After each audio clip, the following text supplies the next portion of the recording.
the respect of other fundamentalist Christians. And why is there so much toxic masculinity in fundamentalist churches? And yes, there are churches out there where people, especially men, can find healthy outlets and healthy information about what positive, healthy, and good masculinity looks like. But the good masculinity that therapists have, been working with me, discovering what it looks like, how do you find it? How can you recognize when it's not? How to avoid potential partners who fit a toxic version of toxic masculinity. And I'm not talking about people who their real, genuine selves resemble stereotypical heterosexual men. That's not toxic masculinity. I'm talking about recognizing and avoiding people who fit the toxic masculinity trope because they have to, not because that's who they genuinely are. And I've realized that unless you get lucky and get in a more progressive church, and even then it's not a guarantee, men have fewer options to get good mental and emotional health assistance. If you're a woman, you probably have more of an emotional and social net where people can help you, and people aren't going to judge you as much for having mental illness than if you were a white heterosexual man. I think men get the short end of the stick when it comes to being an essay survivor or somebody who doesn't live up to the toxic expectation of masculinity. Women will get more help, more resources, and they're more likely to be taken seriously without being made fun of than a white male. Which is why there's fewer stats for men reporting things or getting help. But it's very sad how our culture treats people who can't help who they are. They can't help if their body doesn't produce enough hormones to regulate their body. They can't help that something in their body malfunctions or doesn't develop properly, and they just have this issue. Some people, they can't help that the family they were born into had a very high percentage stat for getting a very common mental illness. I've known several people with bipolar and schizophrenia, very nice people. And being on medicine your whole life can be very stressful. And medicine does change people's personality types. It greatly affects relationships, families, and all the above, really. And there are some movies that show mental illness in a positive, affirming light. One of the movies that my therapist told me about is Silver Linings Playbook, where the gentleman has bipolar. I think Jennifer Lawrence is in it. And navigating familial, romantic relationships, professionalism with having something like bipolar. And there still is a very high taboo and stigma around mental illness, just like there is around AIDS and other things. Luckily, we have more education now. But if you're in an environment that worships perfection and villainizes people who don't live up to it. Or worse, never talks about the possibility of never measuring up. You create an environment of silence where people have to go looking for themselves. You have to be your own advocate. There are people that have been shamed in church because of mental illness. What about people who lose out on jobs, discrimination? What about people who are excluded from just being in the in crowd because they or somebody they know happens to have an illness? And it's very, very sad how we treat people. At least now, we don't use derogatory words for people. Well, at least we try not to. But ignorance is very common, just like racism. It's common because people we elect into positions of authority in church or in DC or to wherever our state capitals are, we elect people who lived in a time where there were no PC terms for people. And it's really, really sad that some of the most influential institutions on this planet, like Christianity, still punishes people for being who they are. Special needs people, people who don't have full use of their body, their limbs, mental disorders, emotional and performance disorders. How many people have been diagnosed with a bodily issue, especially men, that affects the way they're viewed in society? Mental illness is as hurtful and socially isolating and can be the subject of ridicule just as much as a man being diagnosed with ED.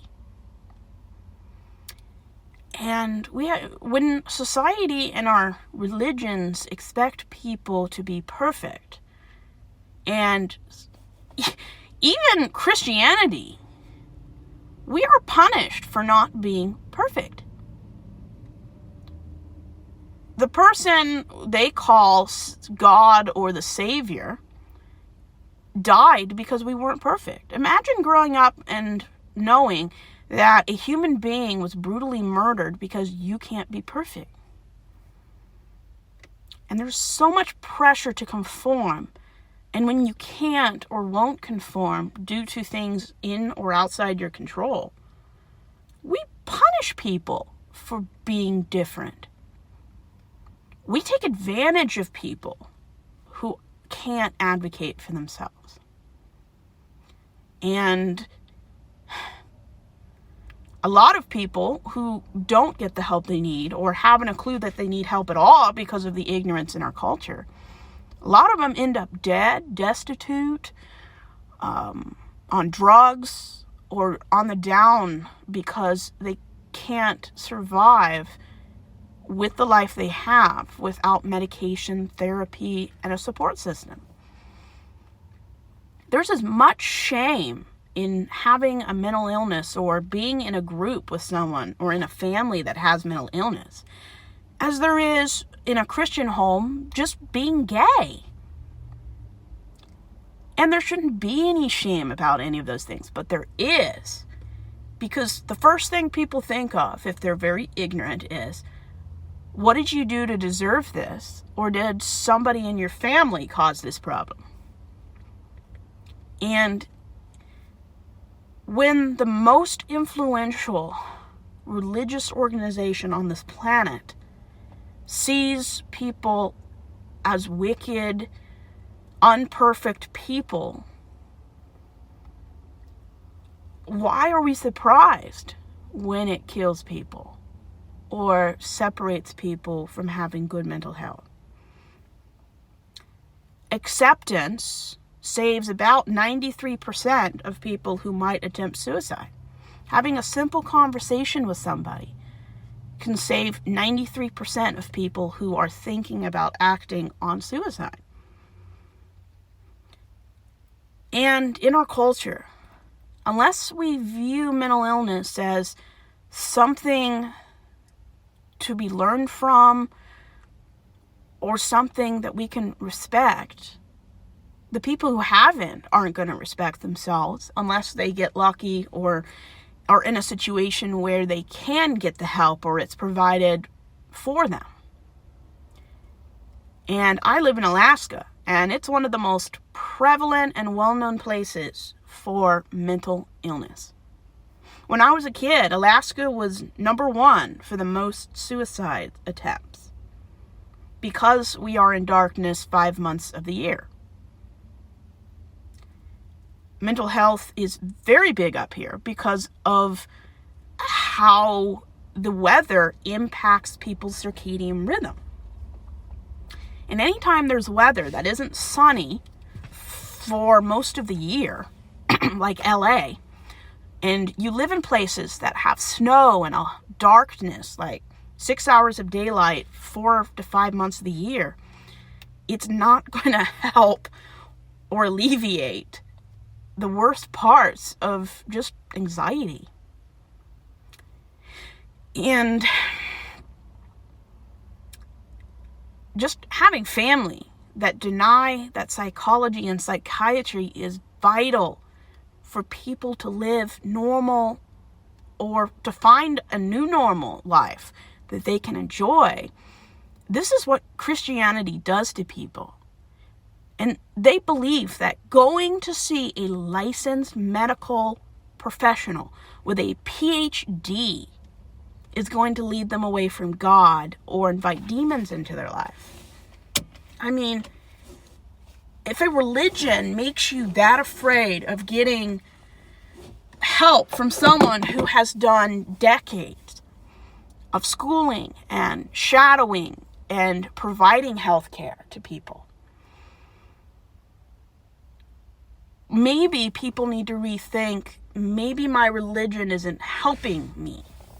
Because any religion that doesn't want you to educate yourself, get help, or says that any information, factual or not, that goes against our beliefs is not to be trusted or is a gateway to the demonic or to hell, is something you would hear in a book about the Middle Ages, where they didn't do certain things or they did certain things because they were terrified that doing or not doing something would cause spirits to come into them. I mean, it's a superstitious to avoid going to see a psychiatrist due to demons, as it is saying bless you every time you sneeze, because in the Middle Ages, they thought when you sneeze, demons would come out of your nose. So they would say bless you to keep things from not going back in. And if a religion, belief, or political ideology keeps you from getting medically necessary help, I don't think your religion is helping you. It's preventing you from getting care that's critical. Because sometimes if you wait too long to get psychiatric assistance, sometimes it can cost you your life or other people's. And yes, 1% of all mass shootings in the United States are committed by people who've either don't have access to good mental health, never knew they needed it, or they waited too long. And that's not to scare people, that's just a fact. We need to make mental illness a priority. We need to acknowledge it. We need to take steps to prevent the worst parts, like get people medicated, get them in a support group, therapy, under the direct care of medical professionals. And if your religion prevents you from getting knowledge that doesn't line up with your beliefs, you might want to rethink whether or not this religion is good for you. Because my sister, who has chronic depression, won't go see a shrink because she's terrified that it would let demons into her life.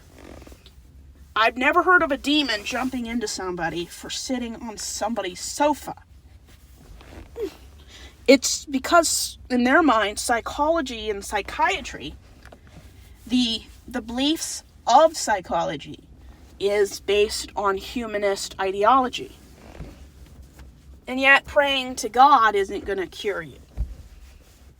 I've never heard of it. And I'm sure somebody out there in the comments